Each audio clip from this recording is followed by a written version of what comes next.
I believe this is part 2. 250. This mix is still boiling. It's taking a lot longer than usual to boil. The wind is kind of cooling it down from time to time. It makes it harder. But at this point, just keep boiling. Nothing changing. Just keep boiling it until it turns brown, like a tan brown, and it starts looking more like scrambled eggs. At that point, it's a little bit different. So 251 and out for now. Almost 3 o'clock sharp, a minute after. The mixture is still boiling. At this point, it's going down low enough that the mixture will start to stop boiling because the bubbles can't get through. At this point, you want to mix it more often. If you're getting to this point, it'll start to become thicker and thicker until it becomes a scrambled egg texture.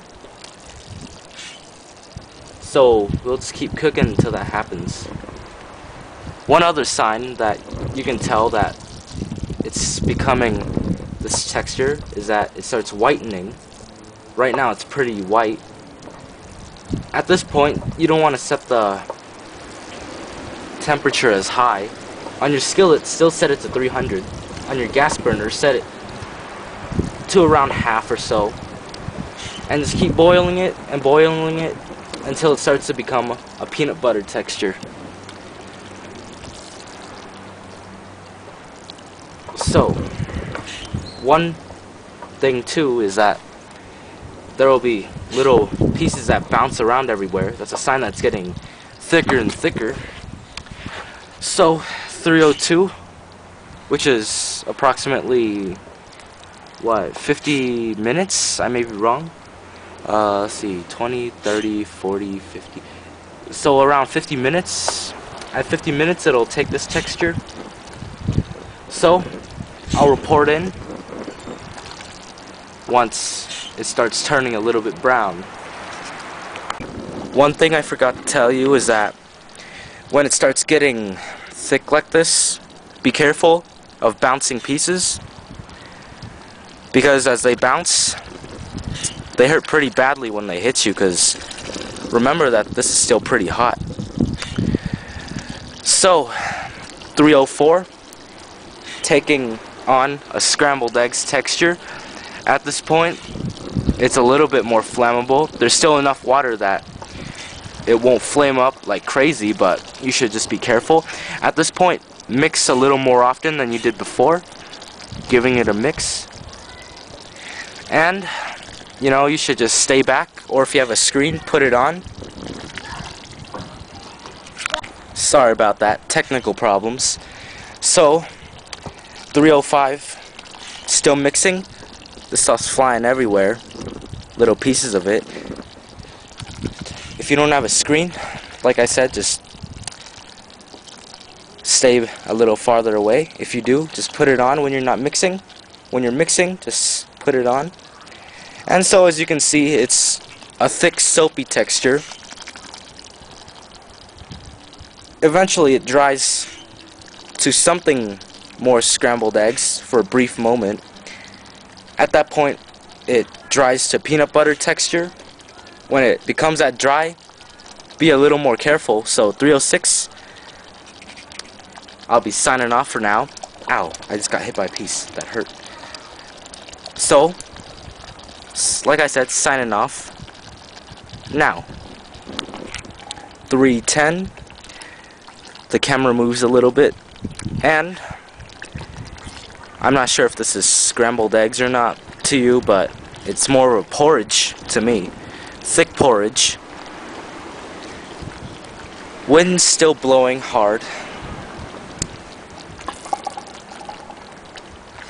So, at this point, just keep cooking. We want it to turn brown, not white. mixture is very thick. It's all accumulating on my wooden stirrer. I'm now stirring with my hands tucked in because I don't want it all jumping on me. It hurts when it hits you. So 3:11, almost 1 hour from when I started cooking. Just make sure that you stir a little more often than usual. I'll report when it's brown again, so, well, not again, but when it's brown. So I'll see you then. Okay, 3:16. Now it's starting to take a scrambled eggs texture.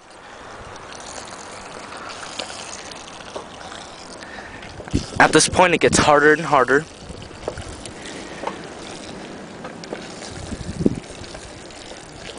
Again, just mix it every once in a while. I'm filming every time I'm mixing, so just give it a long mix around the whole bowl. At this point it shouldn't really bounce as much, so just again stir every once in a while until it turns brown. I guess I kind of lied about last recording about how I was gonna wait till it turns brown, so I guess I'll just keep recording every once in a while.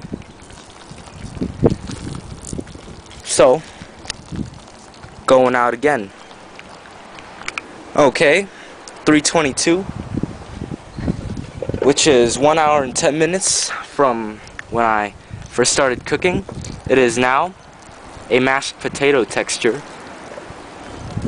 At this point, you don't want to leave it standing still, because at the bottom it could potentially light up, because that side will get drier than the top, and that'd be pretty disastrous considering that you're making around 650 grams of this stuff. Quite a lot to be wasting for so much effort. So at this point, electric skillet people, you may want to set it down to 250. For gas burners, keep it at half. Just keep mixing it till it turns brown and it turns into a very hard peanut butter. At that point we'll do James Yon's, flip the other way around. James Yon's, sorry about that. James Yon's snap test, where you take a sample and perform a snap test on it to see whether it's ready. At this point it's definitely not ready. It's still pretty liquidy. It's still a little too soft. So 3:23, and I'll see you pretty soon. Alright, sorry that I can't film the part when it turns brown, because I ran out of gas for the burner and I had to go inside to cook it. So anyways, when finished it should take a brown color. And then as for the snap test, what you do is that you find a piece. For example, give me a moment, this piece. Be careful, this stuff's still pretty hot. Anyways, what you do is that you flatten out the piece as flat as you can. You allow it to cool. Alright, cooled. Not really though. But anyways, waiting for it to cool.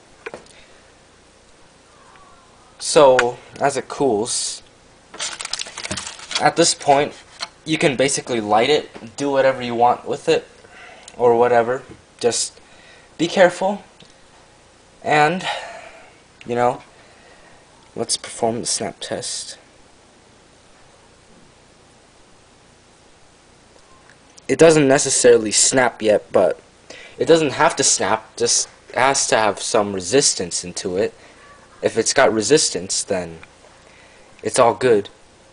So, with nothing else to do, I think we should go outside and light a piece and see what happens. Alright, let's do a burn test of this.